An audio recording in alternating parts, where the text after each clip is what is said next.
भारत आज इस विजय पर्व को मना रहा है तो उसके पीछे शहादत और शौर्य की सैकड़ों कहानियां हैं। हमारी सेना के परमवीरों ने करगिल युद्ध में अदम्य साहस दिखाया था। 2 महीने से ज्यादा चले युद्ध में पराक्रम और वीरता के अद्भुत किस्से सामने आए। आज हम आपको करगिल युद्ध में विजय दिलाने वाले उन्हीं जांबाजों की कहानियां सुनाएंगे। आप भी देखिए रिपोर्ट।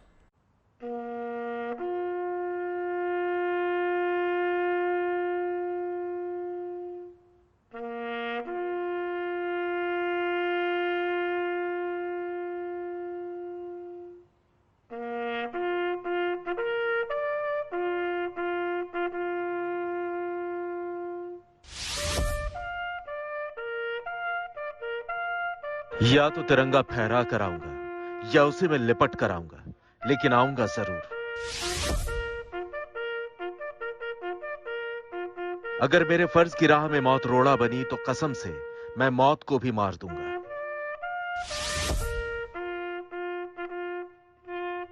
मैं इतना गैर जिम्मेदार नहीं कि अपनी ड्यूटी पूरी किए बिना मर जाऊं। जब तक आखिरी दुश्मन है मैं सांस लेता रहूंगा। पापा, देश के लिए मर मिटने वालों का यह बलिदान कभी मत भूलना। आपको तो मुझ पर गर्व होना चाहिए। गर्व है कैप्टन थापर, गर्व है, और गर्व भी इतना कि हमारे सीने में नहीं समाता। तिरंगे में लिपट कर आने और फर्ज के आड़े आने वाली मौत को मारने के वादे कर गए ये 20-25 साल के नौजवान अपने वादों के ऐसे पक्के निकले कि फिर घर लौटे तो तिरंगे में लिपट कर ही, और हरा दिया उस मौत को भी जो सबके लिए अंत लेकर आती है, लेकिन आकर भी इन्हें सदा के लिए अमर बना गई।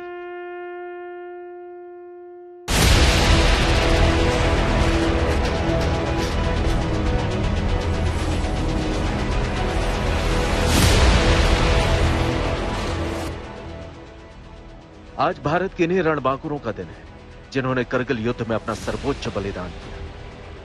दुनिया की सबसे ऊंची चोटी पर हाड़ कपा देने वाली ठंड में सीने पर गोलियां खाते रहे, लहू के आखिरी कतरे तक लड़ते रहे, लेकिन दुश्मन और उसके इरादों को हद में रहने का वो सबक सिखाया जिसे वो आज तक भूल नहीं पाया है। करगिल युद्ध के पहले शहीद थे कैप्टन सौरभ कालिया। कैप्टन कालिया अपनी पोस्टिंग के सिर्फ 4 महीने बाद शहीद हो गए थे। उनकी पहली सैलरी उनकी शहादत के बाद घर पहुंची थी। परिवार कभी उन्हें वर्दी में नहीं देख पाया।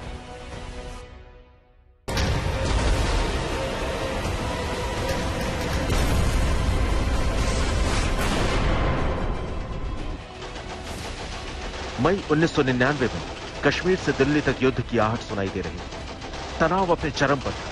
तब करगिल की चोटियों पर हथियारबंद पाकिस्तानियों की घुसपैठ की खबरों के बीच 14 मई को कैप्टन कालिया 5 जवानों के साथ पेट्रोलिंग पर निकले। घात लगाए बैठे पाकिस्तानियों ने उन्हें बंदी बना लिया। कुछ रोज बाद कैप्टन कालिया का क्षत शरीर उनके घर पहुंचा था। करगिल युद्ध में कैप्टन विक्रम बत्रा के शौर्य की कहानी सुनकर हमारे देश की 2 पीढ़ियां जवान हो चुकी। कैप्टन विक्रम बत्रा ने पहले 20 जून को पॉइंट 5140 पर फतह हासिल की। फिर ये दिल मांगे मोर के नारे के साथ पॉइंट 4875 पर तिरंगा लहराने निकल पड़े। आमने सामने की लड़ाई में उन्होंने 5 पाकिस्तानियों को मौत की नींद सुला दी, लेकिन उसी जंग में लड़ते लड़ते कैप्टन विक्रम शहीद हो गए। कैप्टन विक्रम बत्रा को मरणोपरांत परमवीर चक्र से सम्मानित किया गया। वो 13 राजरीव के थे, जो कि पहले द्रास सेक्टर में और फिर मस्को वैली के अंदर में 2 मेजर ऑपरेशंस किए। द्रास में पॉइंट 5140 जिसके ऊपर में उन्होंने 4 दुश्मनों को मारा था और काफी बड़े इलाके में उन्होंने अपनी शौर्यता को प्रदर्शन किया था, और उस समय ही उन्होंने कहा था दिल मांगे मोर।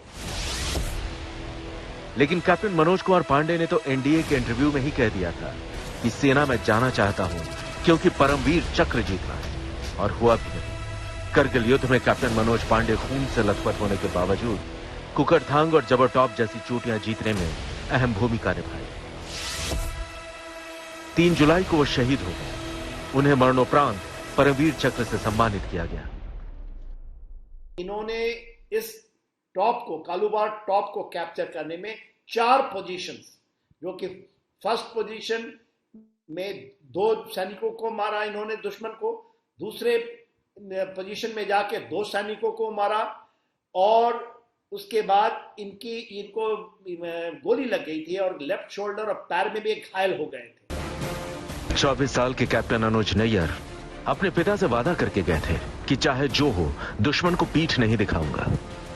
कैप्टन अनुज नैयर को .4875 से दुश्मन को खदेड़ने का जिम्मा दिया गया था।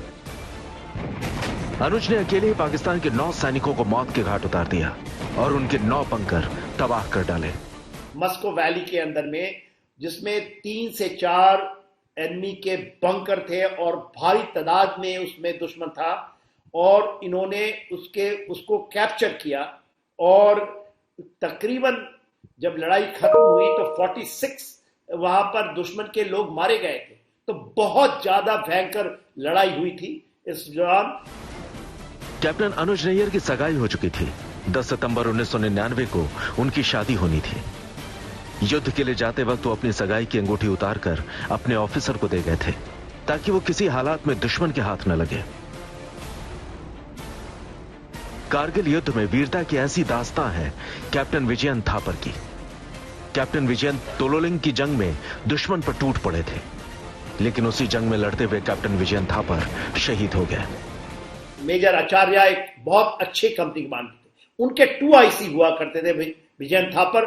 जब उन्होंने अपनी जान गंवाई तो उन्होंने बिना समय बिताए हुए पूरे अपनी कंपनी का जिम्मेदारी संभाली, और उन्होंने एज ए कंपनी कमांडर वहां पर बहुत अच्छा काम करके 3 पिंपल एरिया और एक बर्बाद बंकर में, जिसके ऊपर दुश्मन काफी तादाद में लगा हुआ था, उसको कैप्चर किया। और इसी कैप्चर के दौरान उनको गोली लगी और उनकी भी जान चली गई। कारगिल युद्ध में दुश्मन के दांत खट्टे करने वाले ऐसे ही परमवीर हैं सूबेदार संजय कुमार। सूबेदार संजय कुमार कभी टैक्सी चलाते थे। 3 बार उन्होंने आर्मी में भर्ती होने की कोशिश की, लेकिन तीनों बार नाकामयाबी हाथ लगी। आखिरकार वो सेना में आए। उनकी यही जिद थी जिसके बूते वो कारगिल युद्ध में .4875 पर तिरंगा लहराने में कामयाब हुए थे। तब राइफलमैन रहे सूबेदार संजय कुमार को उनके अप्रतिम साहस और पराक्रम के लिए परमवीर चक्र से सम्मानित किया गया। कुछ ऐसी ही कहानी है सबसे कम उम्र के परमवीर चक्र विजेता सूबेदार मेजर योगेंद्र यादव की। केवल 16 की उम्र में आर्मी में भर्ती हुए और 19 की उम्र में शादी हो गई। कारगिल की जंग छिड़ी तो शादी के 15 दिन बाद ही सेना से बुलावा आ गया। जून 1999 में उनकी टीम ने तोलोलिंग पर तिरंगा फहराया तो उसके बाद टाइगर हिल पर कब्जे की जिम्मेदारी मिली। उस जंग में उनके ज्यादातर साथी शहीद हो गए थे। योगेंद्र यादव को खुद 15 से ज्यादा गोलियां लगी थी, लेकिन उसी हालात में उन्होंने पॉकेट से ग्रेनेड निकाल दुश्मन सैनिकों पर हमला कर दिया। तब पहले से सिहरे हुए पाकिस्तानियों को लगा कि शायद उनकी मदद के लिए और भारतीय सैनिक आ गए हैं, और वो डर के भाग खड़े हुए। सूबेदार मेजर योगेंद्र यादव को उनकी वीरता के लिए परमवीर चक्र से सम्मानित किया गया। कारगिल युद्ध से जुड़ी शौर्य की न जाने ऐसी कितनी ही कहानियां हैं। आज देश भर में युद्ध स्मारक से लेकर सड़कों तक उन्हीं अमर कहानियों का जश्न मनाया जा रहा है। शौर्य की स्याही से इतिहास का यह गर्व भरा अध्याय लिखने वाले भारत के रणवीरों की विजय गाथाएं हिंदुस्तान के दिल में सदा अमर रहेगी। Bureau report, good news today.